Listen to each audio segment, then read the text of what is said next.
Hey everybody, happy Torch Thursday evening tutorial stream. I am so happy to be here with you all this evening. I am a little disheveled because there's no water at my house because there's a leak under the foundation, so that's super exciting. That's why we did not have oh, Lori, you really had to just smack me with that. Like, you had to kick me when I was down. Like, I can't even go home and take a cold shower, and now I have to know that it's 62 degrees in Alberta. So mean. Water leak under my foundation, so yeah, no water till tomorrow, till the plumber can get there. And yeah, fun time. So that was why I did not stream at noon today, is because I was like, it finally, and I think it's actually been going on for a few days, but it finally trickled into my consciousness that it's like, there's water running in my bathroom. I hear it in the walls. There's no water running in my house, so why is there water running in my walls? And I'm like, am I crazy? Am I hallucinating? Is it the outside faucet? I go turn off the outside faucet, not the outside faucet. And then I go listen from the other side, which is the utility closet, and I'm like, nope, I hear it from here too. Like, this is probably not a good thing. So called my landlords, and they came over and confirmed that there was a leak, and so the plumber's coming tomorrow. But in the meantime, and then my landlord's like, can you shut off the water? I'm like, well, I don't have a, because it's one of those old-fashioned iron water meter things, and you need a key, which is basically like a big-ass giant skeleton key to open it. I don't have one. I have one on the way to my house now, because I, would like to be able to turn off the water to my house should it ever become necessary. But I'm like, I don't have a water meter key, so no, I can't. I tried to jimmy it with a screwdriver, it didn't work, so he came over, turned off the water, and yeah, there it shall sit until the plumber comes tomorrow at 11. So fun times at the Allison house. But I'm here, and you guys don't have to smell me, so it's all good. Welcome to Mix and Match Rings. So this is basically a trio of rings that you can stack or not, that you can wear individually or separately, and I promised Carol that I would make her a stack of these rings, so we are gonna make our stack tonight in size 5, because Carol's fingers are T9C. Because this stack that I made for my sample that I accidentally made a size 6, which is also T9C, is still too big. So let's talk tools and supplies for this evening's tutorial. You are going to need, and this supply list is highly variable. So, it just kind of depends on what you want to do with this set of rings. So, for the ones I'm doing tonight and for the ones I did for my sample, I used some pattern wire. And this is actually brass pattern wire, but when you solder on brass, what happens is you get a copper depletion gilding on the surface, and I actually thought it looked pretty cool. Looks kind of like rose gold, so I did not clean off the copper from this. So this one looks like copper, but what it actually is essentially copper plated brass. Pattern wire, you could use sterling silver pattern wire, you could use sheet metal that you textured with a stamp or a texturing hammer, you could use half round wire that you did the same thing with. So just something, as far as design elements go, something that's flat and patterned is a really nice thing to combine with other things as far as stacking goes. You're going to need some 16 gauge wire, and you're going to need enough 16 gauge wire to make 2 rings. So ring number 1 is just a 16 gauge round wire band, and what I've done is I've set my oval stone off center on that band, so see, when I stack, it'll actually go over my pattern wire. So that's one way you can wear it, or you can take your second ring, which is going to be a shaped silver band, again out of 16 gauge, and you can go ahead and stack them like this, which I believe is how I showed them in the project photo. So there's a whole lot of different things. You can also, Carol came up with this cool way to wear them. We're going to flip both of these around, and then you can wear them like that. So there's a whole lot of cool different ways that you can wear this stack. And I think my personal favorite is actually just to wear the 2 of them and just do them like that, because I think that's fun. So what we're going to need in addition to our flat patterned wire is we're going to need enough 16 gauge wire to make 2 rings, one that's just a band and one that is a shaped band. So basically, if we're going to go with my size 5 that I'm working with tonight, each ring needs to be 53.1 millimeters long in the gauge of wire and sheet metal that we're working tonight. But when you're doing something like this, it's basically, you know, this circumference here is 53.1 millimeters and you need to add extra for this. So what I'm actually going to do for this one is I'm going to cut a piece of wire that's longer than I need. I'm going to make my shape, then I'm going to measure it to get my millimeter size. You do also have a little bit of play here, because if you screw up and you make this too big, you can squeeze your shape shut a little bit further. If you make it too small, you can open it up a bit. So you do have a little bit of wiggle room on this particular ring. It doesn't have to be a sharp peak like this. You could do a semicircle, you could, I mean, you can do anything, literally anything. Or you could just make another plain ring, skip the shaping altogether and just make another plain ring that would stack on the other side. And again, the cool thing about these is you can make a mix and match set. So you could make, you know, 8 or 9 of these. You could make a whole bunch of, you know, this one's the simplest of all of them, or the second simplest. This one's actually the simplest. But, you know, you could make a whole bunch of different stones, you know, and just use your same set and swap out your stones depending on how you're feeling. So again, so many cool things that you can do with this set. So in addition to my, like I said, my pattern wire and my 16 gauge round wire, which apparently I decided to put underneath all of my tools. So 16 gauge round wire. So the round wire I'm using sterling, the pattern wire I'm using brass. You're gonna need a bezel cup and a stone, and I do like to do this one with an oval, but you could do it with a round. So I've got a sterling silver oval bezel cup and an oval garnet that's gonna fit in there. And then you are gonna need some easy sterling silver solder, and you could probably do this with medium as well, but easy was what I laid my hands on first, so that's what I'm gonna use. As far as tools go, it is, of course, a soldering class. So that means you are going to need all of your soldering things, all your soldering tools. That's going to be, I have a feeling this torch is empty. Your torch, which I will fill up. Your soldering board, I've got my solderite board here. You're going to need flux, which we will talk about what that is and what it does when it's time for us to use it. I am not going to use the pickle pot tonight because my garnet will be able to go into the tumbler, so I'm just going to steal all my stuff right off the block, set my stone, and then I will throw it in the tumbler afterwards. You're also going to need hand tools. That's going to be, your pliers are not going to be a bad idea, which I left mine at the table, so I will go grab them in a second. Tweezers for picking up hot things, a solder pick. If you're going to be measuring based on that ring sizing chart, which if you want to access that Contenti ring sizing chart, which is my favorite ring sizing chart out there, just type !chart into the Twitch chat. I did fix the link on that, so that will get you a working link to a PDF of that chart. You're going to need some sort of millimeter measuring device. I am a huge fan of digital calipers because when you're measuring things like 53.1 millimeters, if you're doing it on an analog measuring device, it's, I mean, if you're doing it on a micrometer that's got a dial at least, that's a little easier. If you're doing it on like one of those brass calipers, forget it. You're not going to get 0.1 millimeters on one of those things. You're just going to be guessing, which there's nothing wrong with that. But digital tools are your friends as long as they have batteries in them, which this one does. So yay for that. You're also going to need a file. Just a flat metal file will do. You're going to need possibly some sandpaper, and then steel wool as well. And then as far as cleaning your piece at the end of the process, you can either pickle it or, like I said, I'm just going to throw mine in the tumbler because I know my garnet is a stone that can handle that. That is not something that you should ever do if you're not completely, hi Ace! If you're not completely sure. So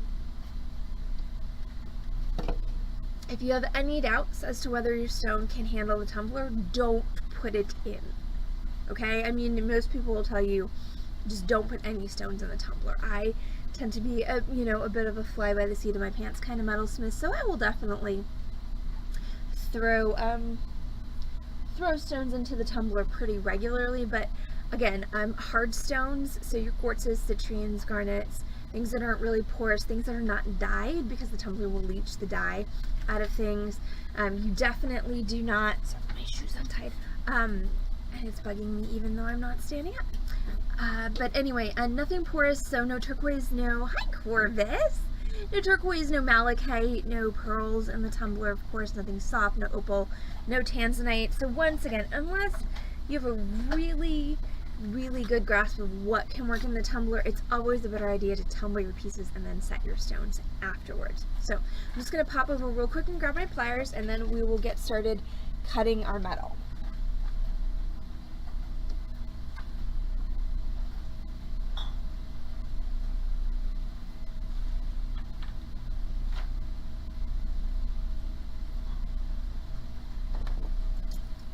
I'm going to see if this wire cutter will actually cut this metal. I may have to go get another one. Okay, so again, my measurement that I am working off of for my size 5 rings tonight is 53.1 millimeters. One of the reasons I do love that chart from Contenti is it actually gives you a variety of different millimeter lengths based on the gauge of the wire that's being used. So I did base all of mine on the 16 gauge wire measurement. So again, 53.1 millimeters. I need some kind of a marking device. My scribe of marking awesomeness. I'm sorry, but I absolutely, look, I even have a pocket. I could put it in my pocket. Except the material that they make t-shirts with now is definitely not quite as supportive as the material they used to make dress shirts with, or even the material they make dress shirts with now. So I don't know that my t-shirts actually will not hold that. But 53.1 millimeters. Make sure you're starting with your calipers all the way closed, and make sure that they read 0 when they are closed. If they do not read 0 when they are closed, you are not getting an accurate measurement. That is important. So I'm going to just bring this out until it reads 53.1.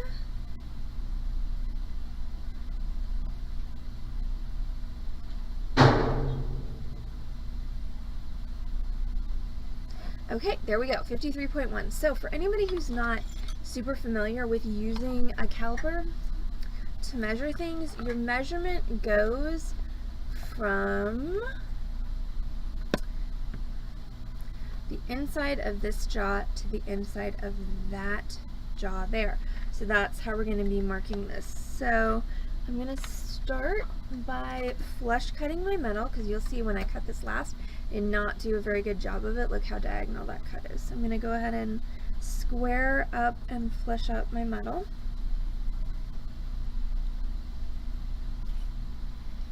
Yeah, remember how I said I didn't know if those cutters were going to work? Yeah, they're not. So BRB.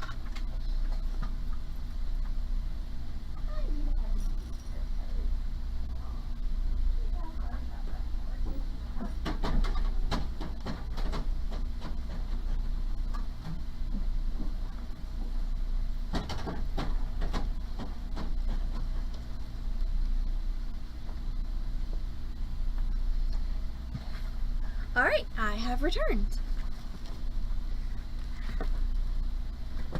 So now I'm going to attempt once again to flush cut the end of this.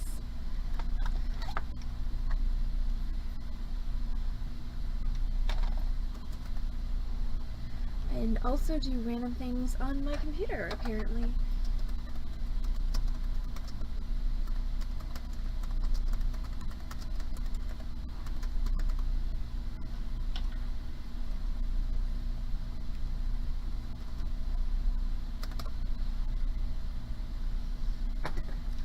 Okay, so take 2 with squaring up and flush cutting this edge.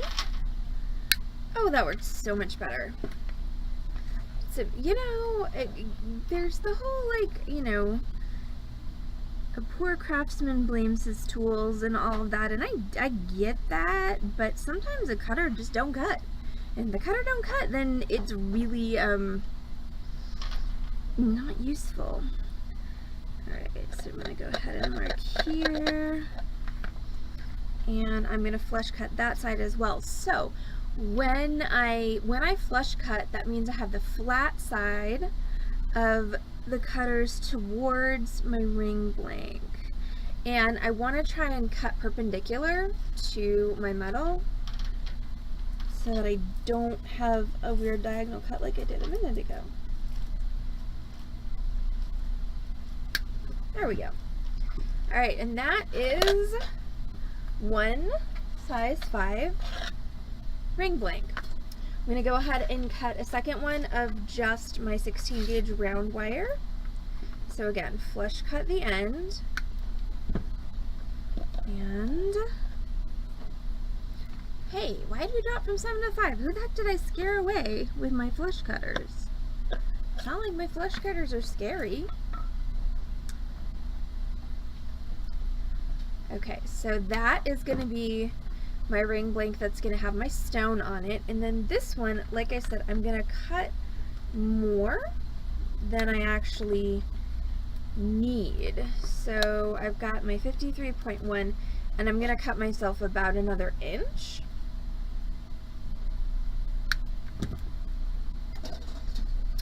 And then I'm going to find approximately the middle of this, and I'm going to make that little kind of mountain peak, I'm just going to bend this to make sort of a V shape.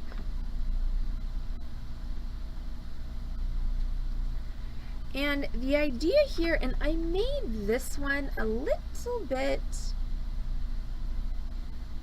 too deep in my opinion.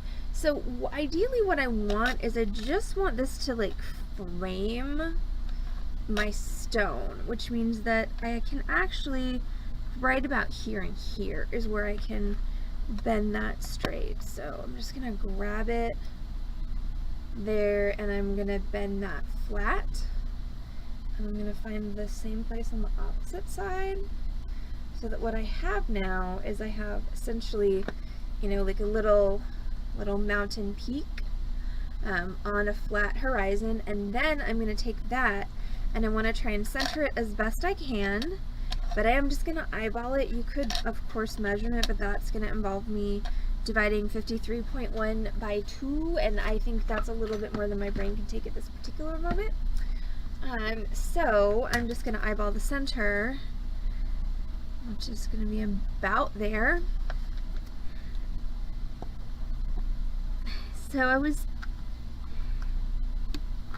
So, you know, eyeballing, obviously not the most precise form of measurement, but having done this for a minute, and then I'm going to go ahead and flush cut both those ends.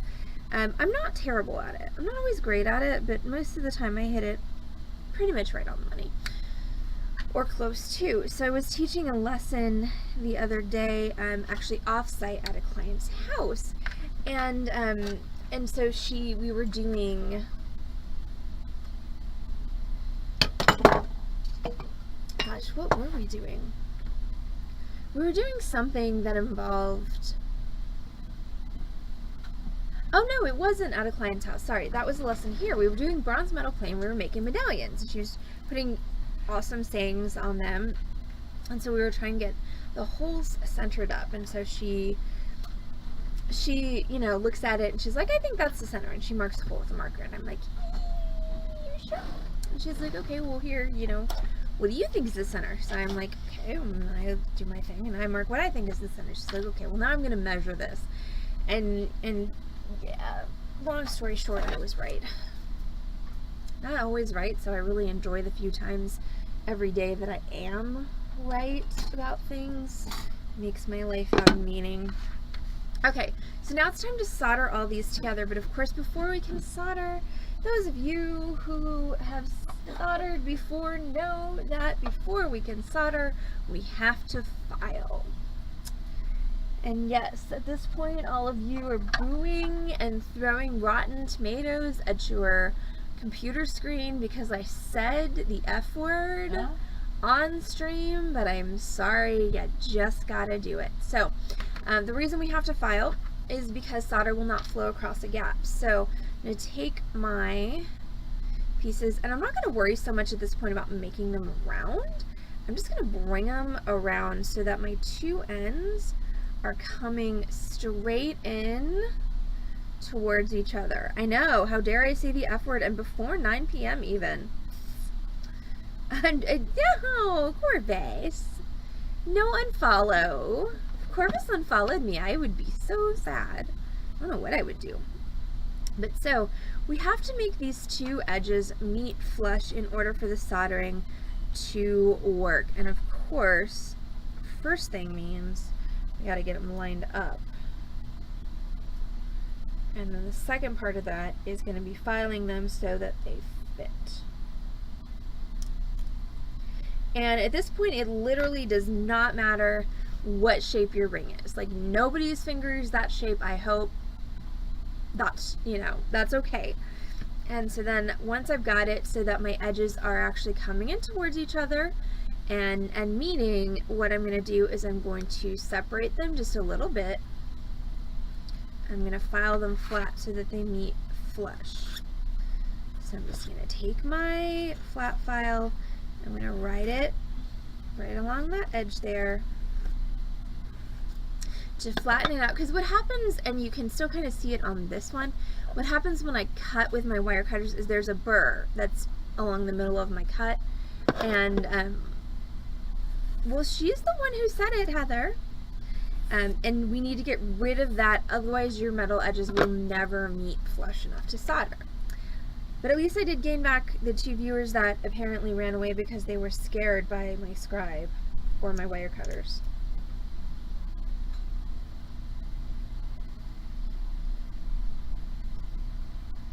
Alright, so there is one joint filed and flush to the point where I can solder it. Now I'm going to do the same thing with my other 2 rings. So again, I'm going to take this, and it doesn't matter what shape it is at this point.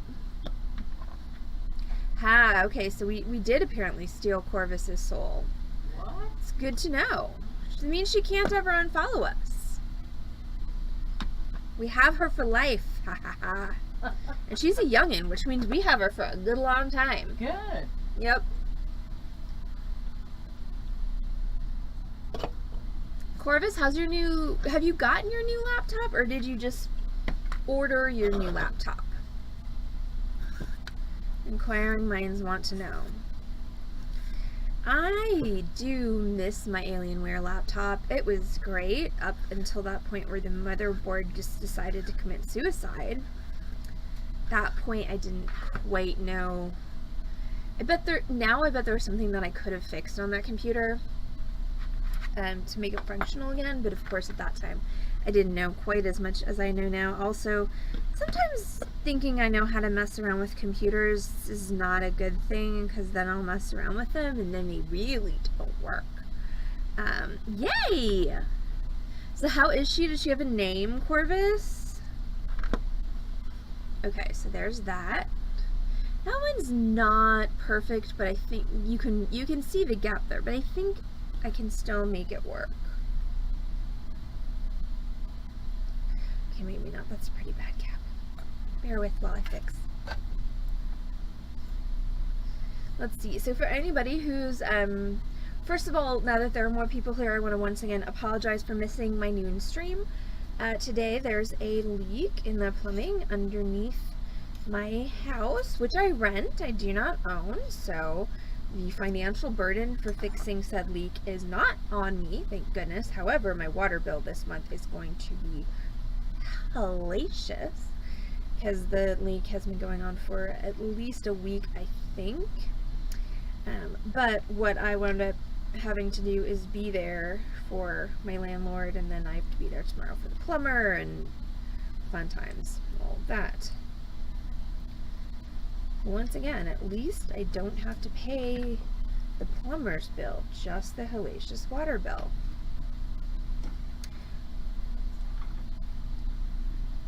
Elena, am I saying that right? Write it phonetically, Corvus, so I don't misname your computer. I know, it is crazy when you get something with a nice fast processor and like, oh my god, this is so great. For a long time, I was limping along after the Alienware computer croaked. But before I got my Dell laptop, I was limping around with this just like very, very, Aliena. Got it. That's funny. I was just limping along with this very, very basic, very underpowered HP laptop, and the thing took forever to do anything. So when I finally had the money to upgrade to my laptop that I have now, which is not a gaming laptop, it's just not a crappy laptop, I was like, oh my god, this is amazing. Also, interestingly enough, my laptop did try and suicide again a couple weeks ago, right before the stream, but then I restarted it and it came back and it fixed a problem it had been having. My laptop does not have a name because it's not on my home network, but my TV is Kaylee.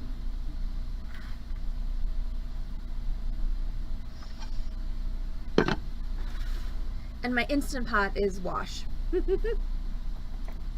And that's as far as I've really gotten on naming things on my home network. Okay, so now I've got these 3 things that are filed and ready to solder. That's fair. I mean, unfortunately, my laptop on everything is just called Allison's laptop. At some point, I will figure out a better name. Hi, Simi! How are you? How's the San Antonio life treating you?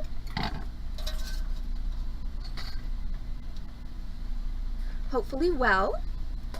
I have a leak under my house, which is why I didn't stream this afternoon, and tomorrow I have to wait for the plumbers, so we'll see what that does to my workday tomorrow. So I'm taking my flux and I'm fluxing each of my joints. So let's take this opportunity to talk about what flux is and what it does. So flux is a protectant, and it's there are lots of different kinds of flux. I use a paste flux called Handy Flux that really does kind of look like paste. I'll use water to thin mine out a little bit more so that it's more the consistency of Greek yogurt than actual paste that we may or may not have consumed in kindergarten. But what it does is it protects your metal so that when you hit it with a torch, it doesn't get oxidized, it doesn't turn black. Because the problem with your metal getting oxidized is that your solder won't flow onto oxidized metal. So we use the flux to prevent that oxide layer from forming and allow our soldering to happen. And I'm also going to go ahead and place my bezel cup face down on my solder board, and I'm going to flux the back of it as well. Now I'm going to cut myself 4 pieces of solder. I'm using sterling silver easy solder even for my brass piece because it's just the easiest solder to use, no pun intended.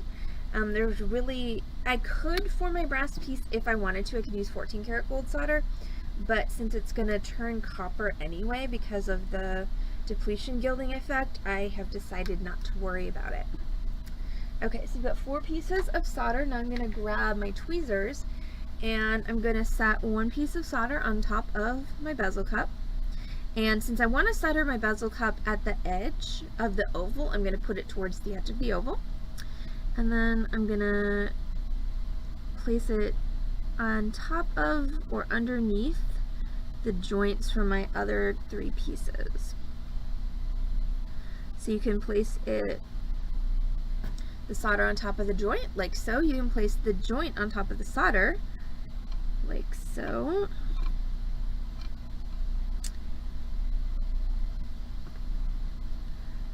Or you can just place the solder so that it is... Where is the joint? Where are you?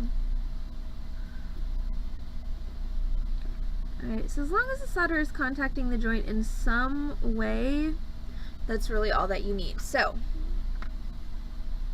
yay! Hi, Sophia! Yes, Heather is making flags. I am making rings. Heather, how are the flags going? I actually posted that in the chat. It posted to every platform except for Twitch, which was really not helpful. in any way. So now I'm going to go ahead and light my torch and solder this together. If you are new at this and you're looking for advice about how to make your workstation more safe, you can type !safety into the Twitch chat, and that will take you to my 5-point soldering safety lecture. Again, if you're doing this, if you're really doing this, you're setting up a studio in your home, you really should get a professional on board to consult, make sure everything is safe, make sure you have appropriate ventilation, etc. If you're in a community workspace, you really should listen to and comply with all posted and verbal instructions from the people who are running said workspace. Like, like I've said before, they're not trying to ruin your fun, they're trying to keep everybody safe. So, assuming that you know how to be safe, we're going to go ahead and we're going to solder these. So, we're going to heat each of these pieces until the solder flows. So I'm going to start with this bezel cup, and then I'm just going to heat until the solder melts and flows onto my back piece, like so. Alright, then I'm done. I'm going to do this one. I'm going to heat this, and my solder is kind of creeping. So we're just going to nudge that back to the center. Yes, nudge is a technical term. There we go. Okay, so did you see that? It just kind of glommed on there and covered over the joint. Purvis wants to know, do I know what would make a normal room ventilation safe? And the answer to that is really twofold. It's about how sensitive your lungs are and how much are you soldering. Like, if, I do all of this in my shop, which is basically, has normal height ceilings. I've got decent air circulation, but I don't have a vent hood or any particular type of vent fan. Now, that being said, I'll usually solder, not more than 4 or 5 pieces a day, and that's fine for me. That doesn't irritate my lungs. I don't have any problems with that. If you are doing a lot of this, and by a lot of this I mean like you're sitting at your bench and you are soldering for 4 to 6 hours every day, then yes, you can. The easiest way to set that up is to go by a window where you can just open the window for fresh air. Some people will even solder outside. Since you live in the beautiful land of California, when it's not 1,000,000 degrees, you could absolutely solder outside under your beautiful orange tree, you bitch. If outside isn't an option, then some kind of window venting fan, or just a fan to pull the fumes away from you are usually to pull the fumes away from you will work. Once again, it's just a question of volume, of how much are you doing this. Like, if you're not doing it a lot, unless you have very, very sensitive lungs, you really don't have to worry about it. Also, I'm glad that Corvus found that funny, which was the goal. Okay, so now that I've soldered all these together, I'm going to make sure they're cool enough to touch, which they're totally not. And we're going to take this weirdo shape that we have, and we're going to put it onto our steel ring mandrel, and we're going to pound it into a round shape. Oh my gosh. Yes, maybe don't solder outside in the winter in Canada. Don't solder outside in the winter in Canada. Don't solder outside in the summer in California. Right. So many caveats. Your metal will also cool off faster if you take it off of your solder board. Okay, my wire ring is cool, which is hold on. Scroll up. I saw that your brother is visiting. Was that the message? Your Sodalite brother? What are you guys doing? What do you guys have planned while he is in the San Antonio? Okay, so I'm gonna start with my I'm gonna start with my just plain wire ring.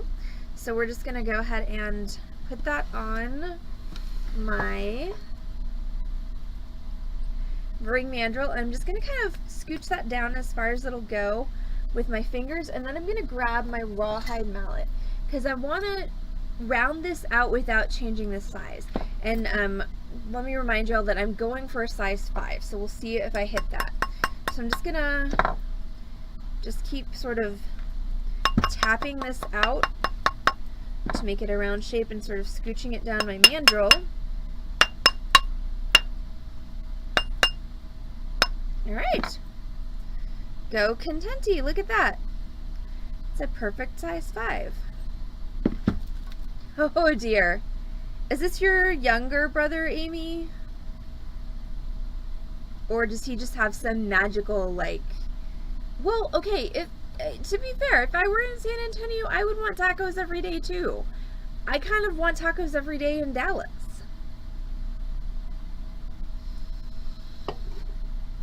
Oh, yay. That's going to be amazing.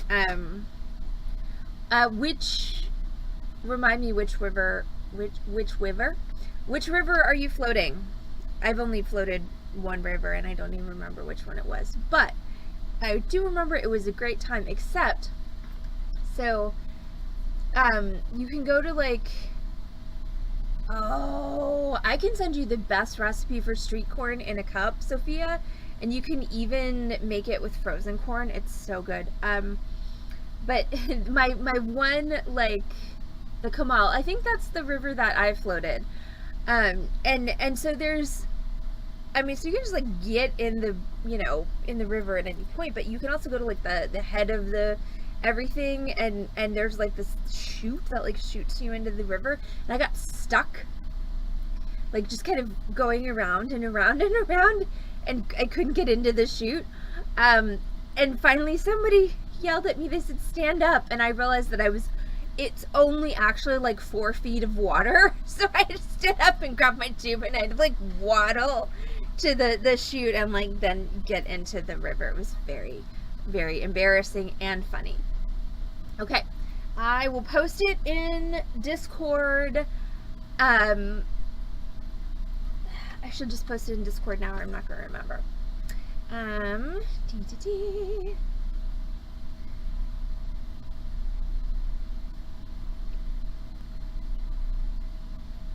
All right, my landlord just texted me.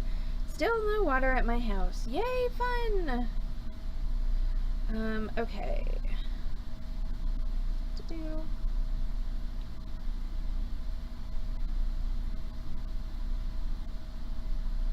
All right. Love this recipe. Copy link. Go to Discord.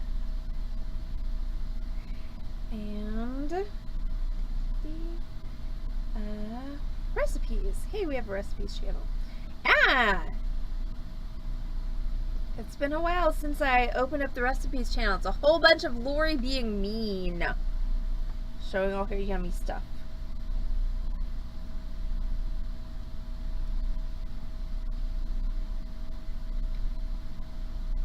Okay, so that is my favorite recipe for Mexican street corn in a cup, which is the way I like to eat it, because I have gaps in my teeth, so I don't like to eat it, because they'll do it on the cob with the crema and the lime and everything, but, like, it always gets stuck in my teeth and I hate it.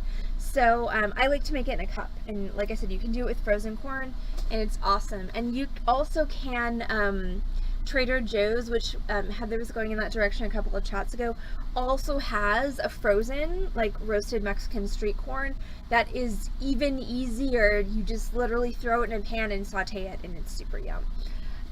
But I don't know if you have Trader Joe's in the far north of Wisconsin where you are, Sophia, since you're, like, practically on, like, Mackinac Island there. Yes, elotes. Love, love, love. Well, okay, ask your mom to make us some corn, Corvus, but you're not in the far northern of Wisconsin where Sophia is. And I mean, I can just go to the dude in the cart outside of the Fiesta and I'm fine, but, you know, they don't have Fiesta either in the far northland. They don't have Fiesta anywhere in Wisconsin, honestly.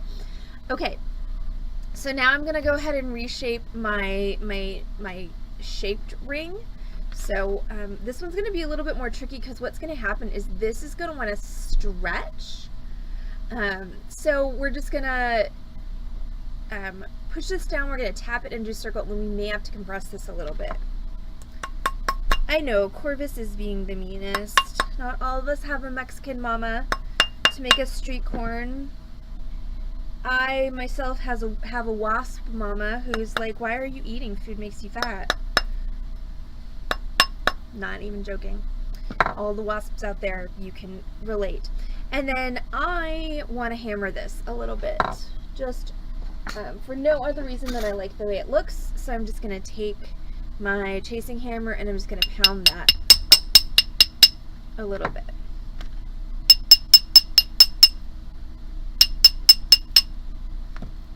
And that did make it a little too big. Now it's a size 6, so I can very easily fix that by just taking my little peak and pushing it together.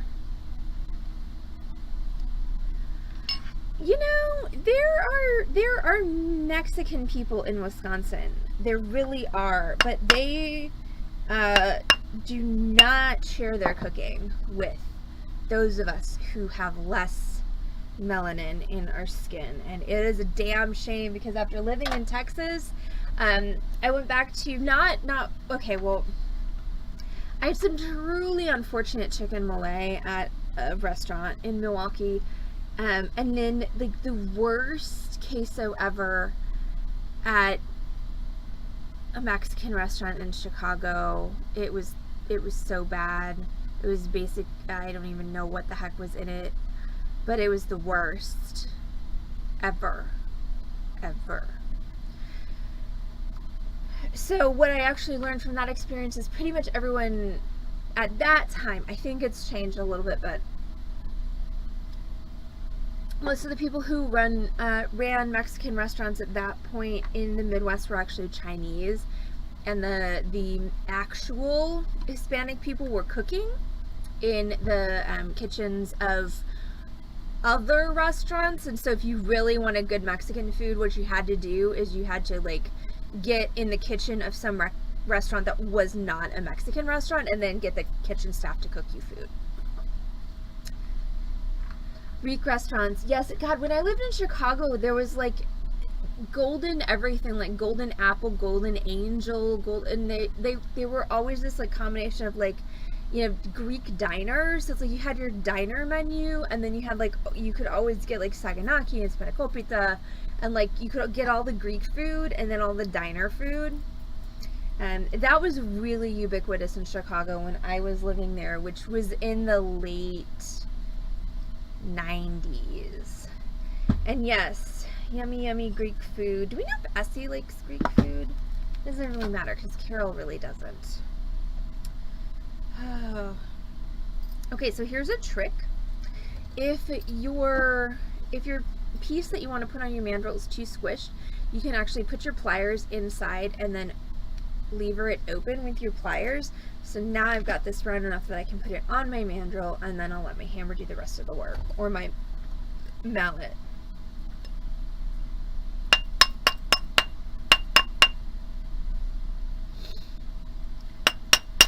I mean, not that I've ever had a career in the restaurant industry, but like it is, yeah, it's definitely my understanding that like a lot of the best line cooks are Mexican or South American,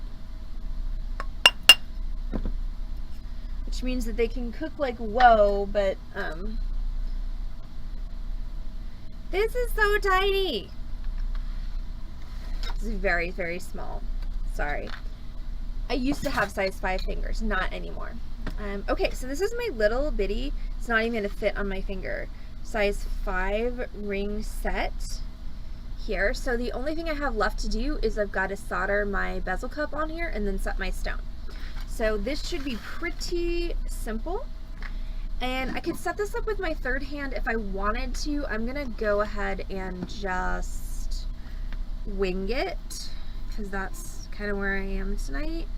Which means that I've got my bezel cup, that's my solder that I've sweated onto it. I am going to find my joint on this ring, which is up here, and that's actually what I'm going to put down, just because that's the least attractive part of my ring, so I'm just going to try and hide that a little bit if possible.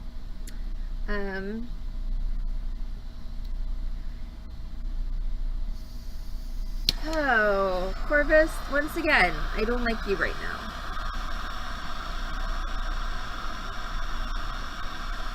So I am so totally jonesing for Indian food. It's insane. So I'm just heating this up until that solder reflows, and bam, joins the two pieces together. And I'm kind of thinking that Heather, I might make Indian food to pay the photographer for that photo shoot. I feel like he would be down with that. Cause I have a new collection of jewelry that I made specifically for, or am making, currently producing, for an Elizabethan themed reenactment event that I'm doing in November, and I'm having the worst time with photos. Like, it's just, they just all look like crap. And so in our circle here at the Beading Dreams, we have a wonderful photographer. His name is Charles. So at Heather's suggestion, I messaged him today, and I was like, okay, so here's the deal. I have this stuff. I think it looks like crap in my photos. It does not look like crap in real life. I want it to look as pretty in the photos as it does in real life, but I don't have any money. So what can we work out? And he's like, okay, well, I think this would be fun. And so I'm willing to do a photo shoot for, you know, you can pay me in food, alcohol, and Beading Dreams store credit. And I'm like, done. Completely done. Like, yes, let's set a date. And yeah, I also have a good recipe for butter chicken and dal makhani, and I mean, this is the benefit of having dated an Indian guy, is I've got some good recipes, and I've got some good cheats. Like, you know that there are also like mixes for that stuff that the Indian folks use, even though they're, you know, the aunties are all gonna make everything from scratch. Like the you know, the people who are my age are like, oh no, I'm gonna go get this stuff from the Daisy grocery store and put it in the thing with the stuff and the tomatoes and the blah blah blah blah blah, blam wham bam, 40 minutes later you've got dinner.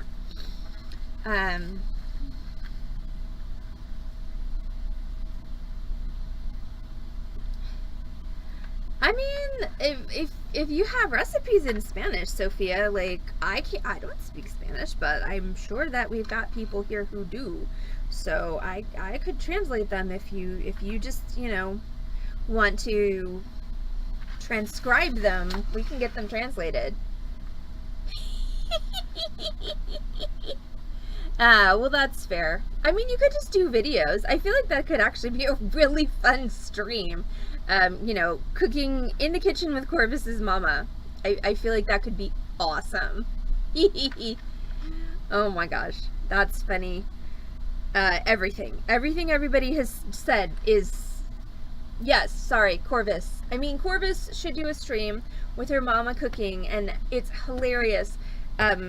Sophia's comment about driving 6 hours for feta, and I also have 3 completed rings, so this one just needs a stone.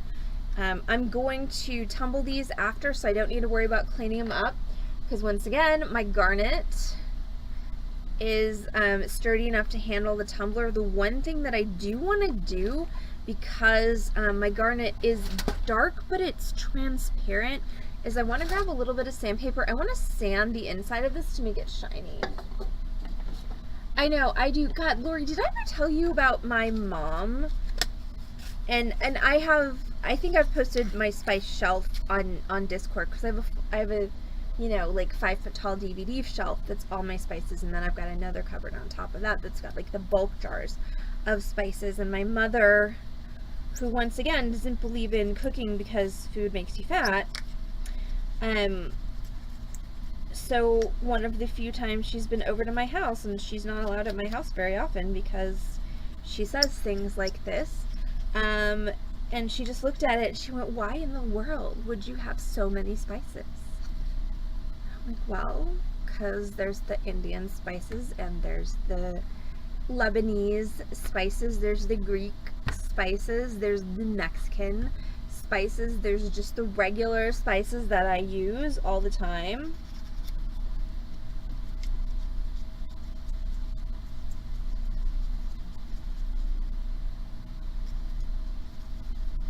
So what I'm doing is I just have some 320 grit sandpaper, and I'm just sanding the inside of this seed to bling it up a bit, because this garnet's a little dark, so the more reflection I have coming from the back of this bezel, the better it's gonna be. I know, thank you, Sophia.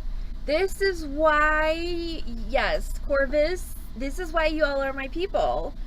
My mother, even though I have her genetics, is really not so much my people.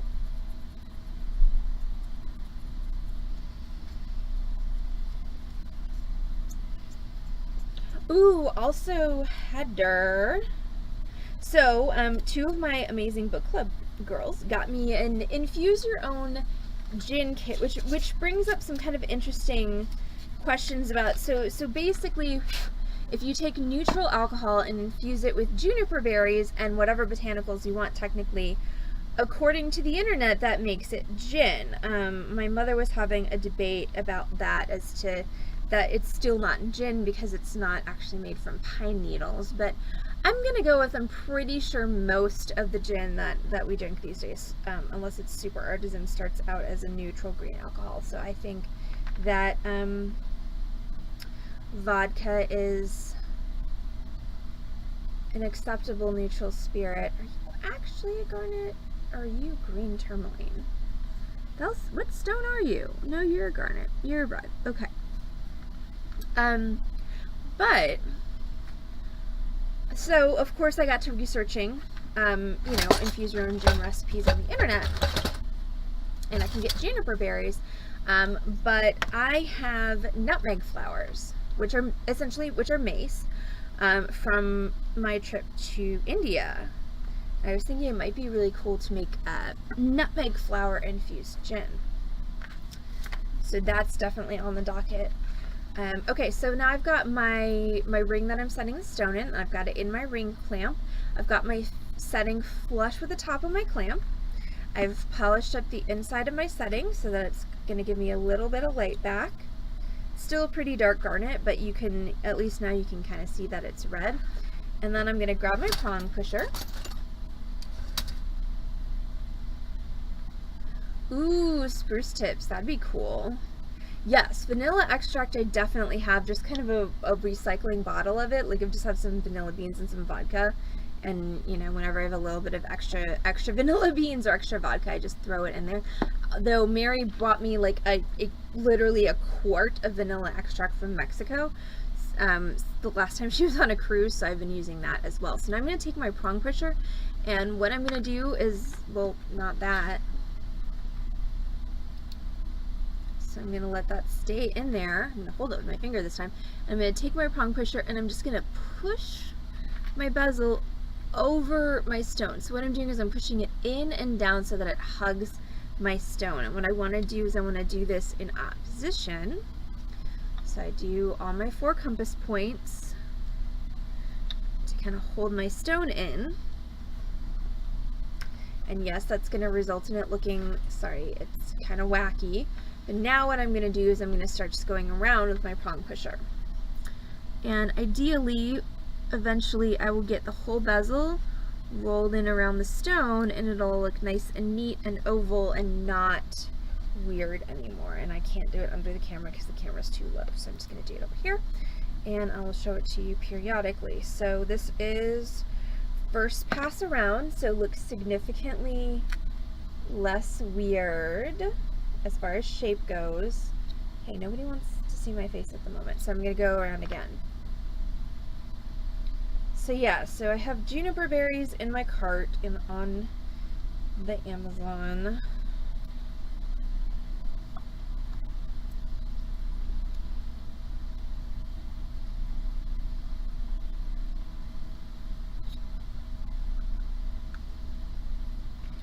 And then I want to use the nutmeg flowers, and I want to see how that works. So they actually got twice the amount of vodka I needed for the kit that was given to me, so I can make a double batch. All right, and then once I've got it pushed down, I'm just gonna kind of burnish the edges. You can do that with a burnisher, or I'll just do it with the edge of my prong pusher. And that's just gonna really help my bezel lay down on the stone. So the idea behind a bezel is that it's a mechanical connection, okay? So you shouldn't cord this, need glue to hold it in. The idea is you're taking this stone, you're putting it in this straight walled construction, and then you're gonna take those walls and you're gonna bend them over the stone. So now the egress opening is smaller than the largest part of the stone, and that's what keeps it in there. Not saying I've never used glue in a bezel, but it's technically frowned upon. But that, along with discussions of gin, Greek, and Mexican food, I know, right? Metal hugs, has resulted in a successful completion of my set of mix and match rings, which are, again, way too tiny for me because I didn't make them for myself. I made them for Carol. So there we go. That's my mix and match rings with my garnet, my brass pattern wire, and my shaped sterling silver band. Again, they're all size 4, which maybe fits. Okay, look, they fit my pinky.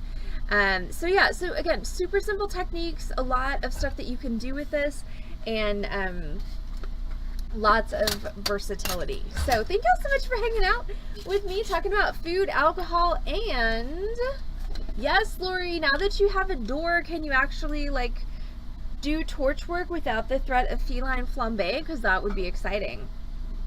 So thanks for hanging out with us for a mix and match ring set this evening. For anybody out there who doesn't know me, I think most of you do, I'm Allison from Beading Dreams in Dallas, Texas. We're an actual brick and mortar retail bead store. We're here on Lover's Lane, 2-fee journey to bead Monday through Saturday from 1 p.m. to 6 p.m. If you're not local in Dallas, you can find us on this channel, twitch.tv/beading dream, 5 times a week with complimentary tutorials, including a torch tutorial every Thursday. That's going to be Wednesday, Thursday, Friday, and Saturday at 6 p.m. Central Time, plus Thursdays at noon on days when I don't have a leak underneath my house. However, tomorrow night, Friday, is our Zoom crafty cocktail time. Am I right, Heather? It is Zoom tomorrow, right? I think so. So that means that you will not find us on Facebook, you will not find us on Twitch, you'll find us on Zoom. If you've not Zoomed with us before, you can, is it Freeform or is it Zoom? Why can't I not remember my own? It's Zoom. Thank you, Lori. Lori knows my schedule better than I do. So that means you will not find us on Facebook, you will not find us on Twitch, you will find us on Zoom. If you've Zoomed with us before, it's the same credentials as always. If you've never Zoomed with us before, just go ahead and email us, beadingdreamsdallas@gmail.com. Heather sent out the email, which is awesome. So I will get to see all of your smiling faces, hopefully on Zoom tomorrow. If you're not up for Zooming, don't worry, we'll be back on this channel, twitch.tv/beadingdream on Saturday with this graduated size tassel. So that's going to be a really fun one. And it's fun to make tassels with bigger beads because they don't take 8,000 years to make. So that's going to be it for me tonight. Again, thank you so much for hanging out for our mix and match rings tutorial. And I will see y'all back on this channel, twitch.tv/beadingdream on Saturday at 6. And hopefully I'll see most of you guys tomorrow on Zoom. Everyone have a good night. Bye.